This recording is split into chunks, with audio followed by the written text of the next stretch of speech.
Good evening. This is the 2010 SEMA show, and as we have done every previous year, we're here to present the Reader's Choice Automotive Awards for the best in class, for the best vehicles, as voted by citizens over the past year.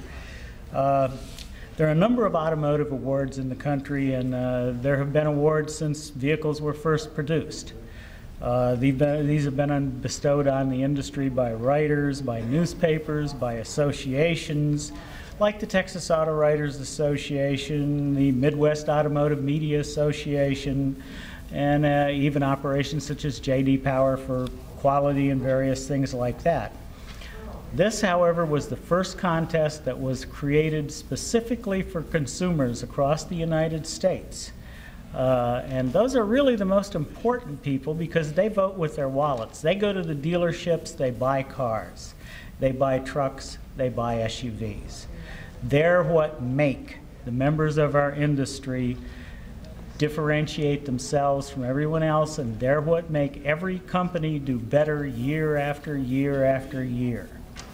A few years ago, Alan Gell, our vice president of the Texas Automotive Media Association, essentially said we should do something like this with consumers because as Texas Auto Writers we have awards and all these other places have awards, but the consumers don't really have a vote.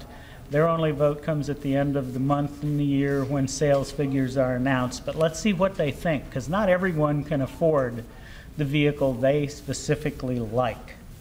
The consumers have embraced the idea, and the vote tallies have grown every year that we have done this, from initially into the hundreds, then into the thousands, then into the tens of thousands, so that we have people throughout the entire country voting, not only Texas, because we have a web presence as well as newspaper presence in 80-some newspapers. The website where people cast their votes this year has been www.readerschoicecars.com, and next year in May, everyone will be invited to vote again. The votes were tabulated this October, as in previous years, and we're announcing them now, as in previous years. We have broadened the number of categories this year because there are just so many really great vehicles that are out there on the road. And one of the things that we added was, if you could have any car in the world, anything that you really wanted, what would it be?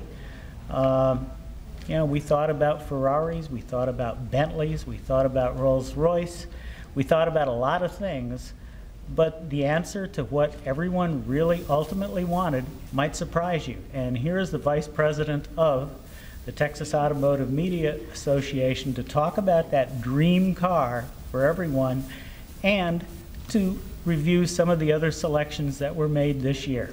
Thank you.